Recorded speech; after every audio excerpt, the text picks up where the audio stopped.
उम्मीद करता हूँ आप सब खैरियत से होंगे। आप देख रहे हैं मेरा YouTube channel mister solar expert और मैं हूँ मोहम्मद उसामा। आज मैं आपके साथ बात करने जा रहा हूँ नाइट्रोक्स इन्वेक्स कंपनी के PV7800 SP हाइब्रिड इन्वर्टर के बारे में, जो हमने इंस्टॉल किया है उसकी मुकम्मल मालूमात, उसकी सेटिंग के बारे में और उसके फीचर्स के बारे में, और जो हमने उसके साथ लिथियम की बैटरी इंस्टॉल की है उसके बारे में आपके साथ मुकम्मल मालूमात शेयर करते हैं। सबसे पहले तो आपको हम दिखाते हैं जो हमने स्ट्रक्चर तैयार किया है कि यहाँ इस वक्त 8 सोलर पैनल्स हमने लगाए हैं बाईफिशल, जिनको 585 वाट के 8 सोलर पैनल्स हमने दिखा लगाए हैं यहाँ पर। और उसके बाद आपको सिस्टम भी दिखाते हैं और मुकम्मल मालूमात के बारे में भी आपको आगाह करते हैं।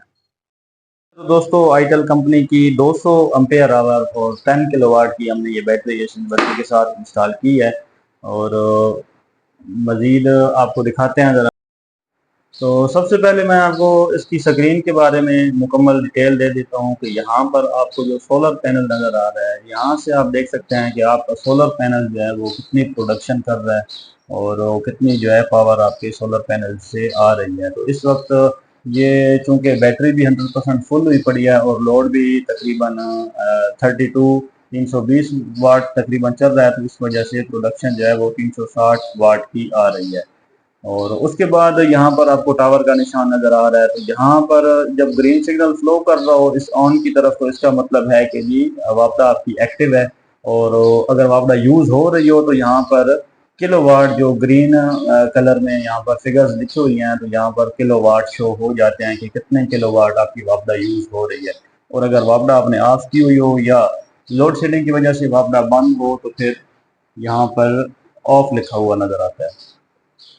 उसके बाद आ जाते हैं जी बैटरी की तरफ। तो बैटरी इस वक्त 100% फुल हो चुकी है और इस वक्त इन्वर्टर जो है वो मुकम्मल तौर पर सोलर मोड पे चल रहा है। SPU की सेटिंग हमने की हुई है, स्मार्ट लोड भी इसका ऑन है और लोड जो है वो इस वक्त मुकम्मल तौर पर सोलर पर चल रहा है। अब आ जाते हैं जी हम स्क्रीन की तरफ। आपको स्क्रीन के ऊपर सेटिंग का आइकॉन नज़र आ रहा है राइट साइड पे। तो सेटिंग्स के जितने भी मेन हेडिंग्स हैं वो आपको स्क्रीन के ऊपर शो हो रही हैं। Basic setting, battery setting, system work mode, grid setting, gen port use, advanced functions, device info. सारी की सारी सेटिंग्स की जो मेन हेडिंग्स हैं वो आपको स्क्रीन के ऊपर सामने शो हो जाती हैं। सबसे पहले जो है हम जो सेटिंग करेंगे वो हम बेसिक सेटिंग करेंगे, क्योंकि किसी भी डिवाइस को जब हम ऑन करते हैं तो उसके बाद सबसे पहले उसकी जो बेसिक सेटिंग्स होती हैं जिनके अंदर टाइम एंड डेट होती हैं उनको हम सेट करना ज़रूरी होता है। तो बेसिक सेटिंग का ऑप्शन हमने ओपन कर लिया है। स्क्रीन पर आपको नज़र आ रहा होगा कि ईयर का जो खाना है, जो ईयर का जो बॉक्स है उसके अंदर हम सबसे पहले जो साल चल रहा है गुज़िश्ता ये वाला जो साल है वो हम ऐड करेंगे 2026। उसके बाद अगले खाने में महीना और फिर उसके बाद जो डे है। ठीक है जी। टाइम हम 24 आवर मैंने सेलेक्ट किया हुआ है। इस वक्त 5 बज रहे हैं शाम के। तो 17 आवर शो हो रहा है क्योंकि मैंने 24 आवर सेलेक्ट किया हुआ है। उसके आगे मिनट्स का जो बॉक्स है उसके अंदर आप मिनट सेट करेंगे। ठीक है। उसके बाद ये था जी बेसिक सेटिंग का जो पेज नंबर 1। तो जब आप पेज नंबर 1 को सेट कर लें तो उसके बाद ये जो चेक है ठीक का जो निशान लगा हुआ है क्लिक का, इसके ऊपर आप लाजमी चेक करेंगे ताकि आपकी सेटिंग जो है वो सेव हो जाए। अभी हमने जब दोबारा ओपन किया है क्लिक करने के बाद तो हमारी सेटिंग सेव हो चुकी है। उसके बाद पेज नंबर 2 है। डाउन एरो की मदद से टच पर हम इसको टच करेंगे तो यहाँ पर लैंग्वेज सिलेक्ट का ऑप्शन आएगा और नीचे लैंग्वेज मैंने इंग्लिश सेलेक्ट की हुई है। पाकिस्तान या इंडिया के अंदर और जो इंग्लिश कंट्रीज़ हैं वो इंग्लिश रखेंगे, और जो कोई दूसरी लैंग्वेज लाइक चाइनीज़, यूरोपियन किसी किस्म की कोई लैंग्वेज है जो भी अपनी मर्ज़ी से सिलेक्ट करना चाहें वो सिलेक्ट कर सकते हैं। उसके बाद हम अगली सेटिंग की तरफ आते हैं। ये वाली सेटिंग हमारी बेसिक सेटिंग जो है वो सेव हो चुकी थी। अब हम बैटरी सेटिंग की तरफ जाते हैं। आप देख सकते हैं कि मैंने आपको बताया है कि हमने यहाँ इस सिस्टम पर लिथियम बैटरी को इंस्टॉल किया है, तो हम उस हिसाब से ही अपनी बैटरी की सेटिंग करेंगे। तो बैटरी सेटिंग को जब हम ओपन करते हैं तो सबसे पहले वहाँ पर स्क्रीन के ऊपर आपको बैटरी मोड, ठीक है जी, ऊपर हेडिंग लिखी हुई आती है, उसको नीचे जो है लिथियम लिखा हुआ है और उसके नीचे use battery voltage, use battery percentage, ठीक है, और फिर नीचे लिखा हुआ है नो बैटरी। तो मैंने चूँकि इस सिस्टम के साथ लिथियम बैटरी को इंस्टॉल किया है, तो मैंने लिथियम का जो ऑप्शन है उसके ऊपर क्लिक किया है, ठीक है। अगर आपने लेड एसिड या ट्यूबुलर बैटरीज लगाई हुई हैं तो फिर आप यूज़ बैटरी वोल्टेज पर क्लिक करेंगे। तो लिथियम जो लगाते हैं वो लिथियम पर क्लिक करेंगे, ठीक है। और दूसरी अगर कोई ट्यूबुलर बैटरीज वाले हैं तो वो यूज़ बैटरी वोल्टेज या बैटरी परसेंट पर क्लिक करेंगे। उसके बाद आपने जब बैटरी इंस्टॉल की है, अगर आपने सिस्टम के साथ बैटरी लगाई है तो आप एक्टिवेट बैटरी की ऑप्शन पर ज़रूर क्लिक करेंगे। उसके बाद आ जाते हैं बैटरी कैपेसिटी की तरफ। ये 10 किलोवाट की 200 एम्पीयर आवर की बैटरी है, तो मैंने बैटरी कैपेसिटी के अंदर 200 एम्पीयर आवर ही लिखा है, ठीक है।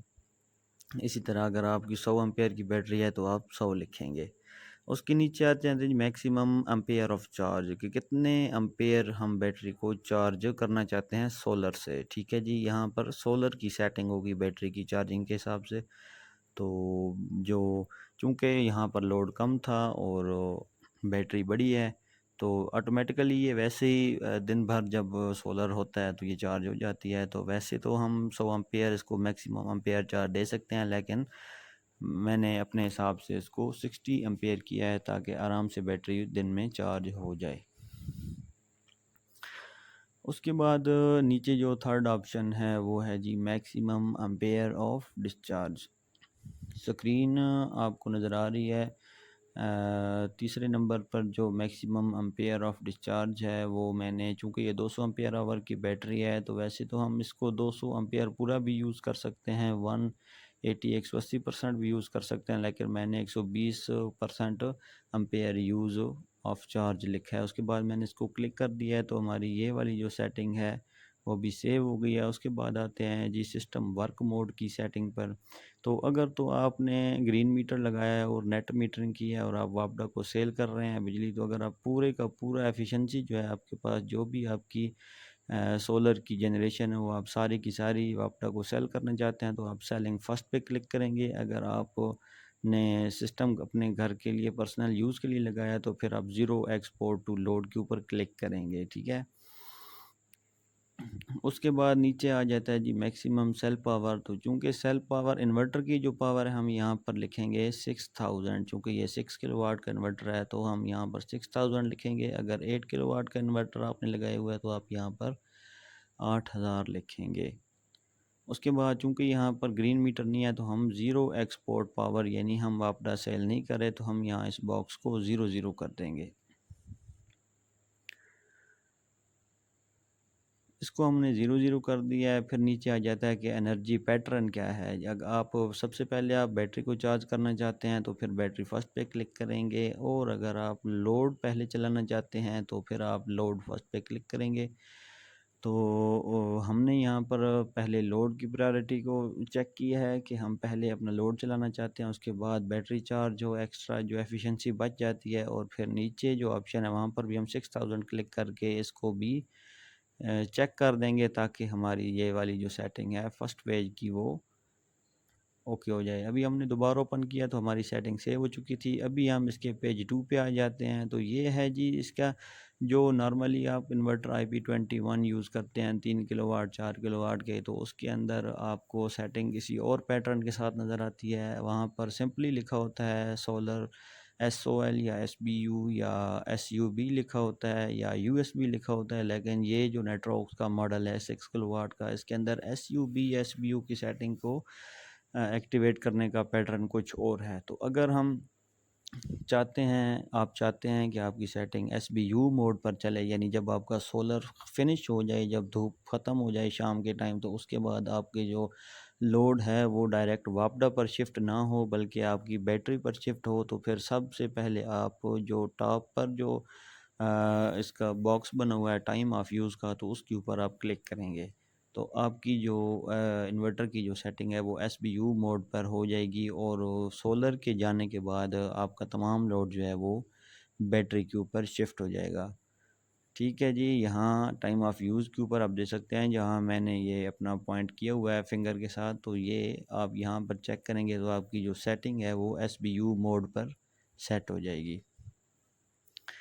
उसके बाद लेफ़्ट साइड पर जो रो बनी हुई है ग्रिड चार्ज की, तो यहाँ से आप जो वापडा की जो चार्जिंग है, जो आप बैटरी को वापडा से चार्ज करना चाहते हैं, तो आप यहाँ पर ये जितने भी बॉक्स हैं इन सब को चेक कर देंगे, क्लिक कर देंगे उनके ऊपर। उसके बाद यहाँ पर पावर आ जाती है, कितनी पावर आप वापडा से लेना चाहते हैं। तो हमने यहाँ पर 1000 वाट लिखा है कि जब हमें चार्जिंग की वापडा से ज़रूरत हो तो फिर 1 किलोवाट की चार्जिंग हम वापडा से ले सकें।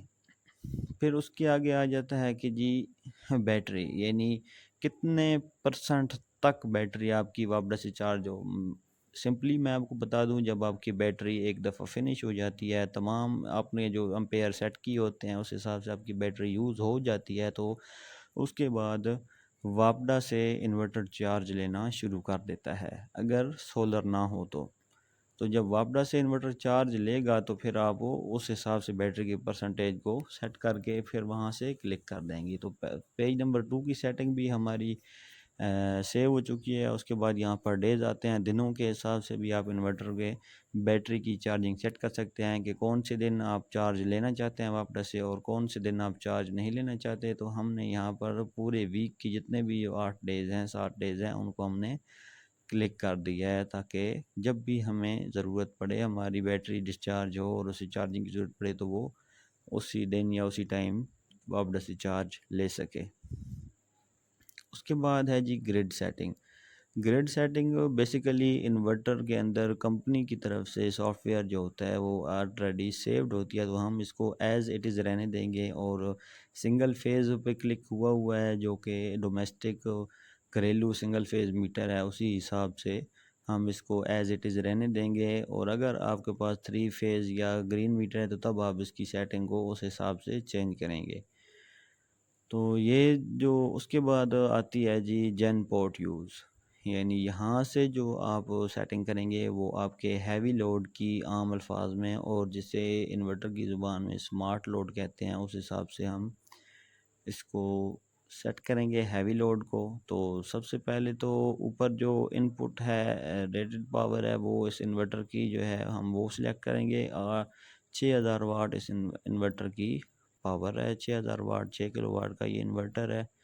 उसके नीचे है जी स्मार्ट लोड आउटपुट, यानी ये किस टाइम जब आपका सोलर कितनी एनर्जी तक पहुंच जाए, यानी शाम के टाइम जब आपका इन्वर्टर 300 वाट तक जनरेशन ले आता है, यानी आहिस्ता आहिस्ता सूरज जब गुरूब हो होता है और सोलर की एनर्जी वीक होना शुरू हो जाती है, और जब 300 वाट तक की जनरेशन तक वो पहुंच जाता है, यानी 300 वाट से ज़्यादा वो जनरेशन नहीं बना पाता, तो फिर हमारा जो लोड है हैवी लोड है, जो स्मार्ट लोड है, वो हमारा बैटरी के ऊपर शिफ्ट हो जाए। ठीक है, उससे आगे अगर आप चाहते हैं कि जब तक वापडा आपके पास अवेलेबल हो, जब भी वापडा इन्वर्टर के साथ कनेक्टेड हो, तो आपका स्मार्ट लोड जो है वो ऑन रहना चाहिए, तो फिर आप इस बॉक्स को चेक कर देंगे, ताकि जब तक वापडा अवेलेबल हो या वापडा लोड शेडिंग होती है और उसके बाद जब अगेन वापडा आ जाती है तो आपका स्मार्ट लोड ऑटोमेटिकली एक्टिव हो जाए, शिफ्ट टू वापडा पे हो जाए। ठीक है, फिर नीचे है जी बैटरी की परसेंटेज, यानी जब आपकी वापडा चली जाती है और आपका सोलर भी शाम को चला जाता है, सोलर की एफिशिएंसी ख़त्म हो जाती है और बैटरी 100% से चार्ज होती है, फुल होती है, और उसके बाद आपका स्मार्ट लोड कितने परसेंट पर आकर चलता रहे, तो हम यहाँ इसको 70% मैंने इसको रखा है कि 100% से जब बैटरी डिस्चार्ज होना शुरू हो और जब 70% तक पहुँचे, तो तब तक हमारा जो स्मार्ट लोड है वो उसके ऊपर एक्टिव रहे, और जब 70% से बैटरी डाउन हो जाए, 69 60 पे आ जाए, तो फिर हमारा स्मार्ट लोड जो है वो बैटरी से डिस्कनेक्ट हो जाए, ताकि हमारा जो बैकअप है नॉर्मल लोड का, जो लाइटें और पंखे हैं, वो ज़्यादा देर तक चलते रहें। उसके बाद हम इसको चेक कर देंगे ताकि हमारी ये सेटिंग सेव हो जाए। फर्स्ट पेज जो है हमारा वो सेट हो चुका है। उसके बाद इसके अंदर एक ही पेज है जनरेटर पोर्ट यूज़ का, ठीक है जी, वो हम इसको सिलेक्ट कर चुके हैं। उसके बाद आते हैं जी एडवांस्ड फंक्शंस के अंदर। एडवांस फंक्शंस के अंदर इसको जो सेटिंग है वो एज़ इट इज़ ही रहेगी, क्योंकि ये तब हम चेंज करते हैं जब हम इन्वर्टर के साथ जब हम डबल इन्वर्टर लगाते हैं या उनको पैरेलल कनेक्शन देते हैं, या हम नेट मीटरिंग करते हैं और सीटी को हम इसके साथ कनेक्टेड करते हैं, तब हम इस सेटिंग को उसके हिसाब से सिलेक्ट करते हैं। अदरवाइज़ नॉर्मल रूटीन में हम इसको एज़ इट इज़ रहने देंगे। उसके बाद भी हम इसको क्लिक कर देंगे, ठीक है जी। तो ये वाली जो सेटिंग्स हैं ये सेव हो चुकी हैं, ठीक है। उसके बाद इन्वर्टर की जो डिवाइस इन्फो है, यानी इन्वर्टर की जो मालूमात है, ऊपर इन्वर्टर आईडी लिखी हुई है, ठीक है। उसके बाद नीचे अलार्म कोड्स और अकर्ड्स, यानी अगर आपके इन्वर्टर के अंदर कोई एरर आता है, कोई फॉल्ट आता है, तो वो आपको यहाँ पर शो कर देगा, ठीक है। तो ये वाले जो सेटिंग्स थी बेसिक, वो मैंने सारी आपको समझा दी हैं। उसके बाद स्क्रीन की तरफ दोबारा आते हैं और अभी मैं आपको यहाँ पर एक और चीज़ बताऊँगा जो कि इंतहाई ज़रूरी है और उसको क्लियर करना भी बहुत ज़रूरी होता है, क्योंकि आज लिथियम बैटरी जो होती हैं वो आपको पता होना चाहिए कि उनको इन्वर्टर बीएमएस के साथ ही सेंस करता है। जब हम बैटरी मैनेजमेंट सिस्टम को जब तक एक्टिवेट नहीं करते, तब तक आपकी लिथियम बैटरी जो है वो प्रॉपरली इन्वर्टर के साथ कनेक्टेड नहीं होती और उसको इन्वर्टर सही तरीके से चार्ज डिस्चार्ज नहीं कर पाता। तो वो आप कैसे चेक करेंगे? जो स्क्रीन पर आपको बैटरी का आइकॉन नज़र आ रहा है, इसको आप क्लिक करेंगे, उसके बाद आप स्क्रीन के ऊपर देखेंगे कि अगर आपको स्टेट ऑफ चार्ज शो हो रहा हो, बैटरी के वोल्टेज शो हो रहे हों, एम्पेयर और जो पावर इन्वर्टर ले रहा होता है चार्जिंग या डिस्चार्जिंग कर रहा होता है, तो वो आपको शो होना चाहिए। ये देखने के लिए आप लिथियम बीएमएस का जो राइट कॉर्नर पर जो इसका लिथियम बीएमएस लिखा हुआ है, आप उसके ऊपर क्लिक करेंगे। उसके बाद आपको बैटरी के तमाम पैरामीटर्स यहाँ पर शो हो जाएंगे। Battery voltage, battery current, battery का जो टेम्परेचर है और जो स्टेट ऑफ चार्ज है, जो बैटरी के चार्जिंग के वोल्टेज हैं और जो चार्जिंग की करंट लिमिट है और बैटरी के डिस्चार्ज की करंट लिमिट जो है। अगर ये सारी वैल्यूज़ आपको फिगर्स के अंदर जो शो हो रही हों, जैसे ये 55.42 वोल्ट लिखा हुआ है, या इसी तरह जो बैटरी की चार्जिंग वोल्टेज हैं ये भी आपको इसकी वैल्यू शो हो रही हो, तो इसका मतलब ये होता है कि आप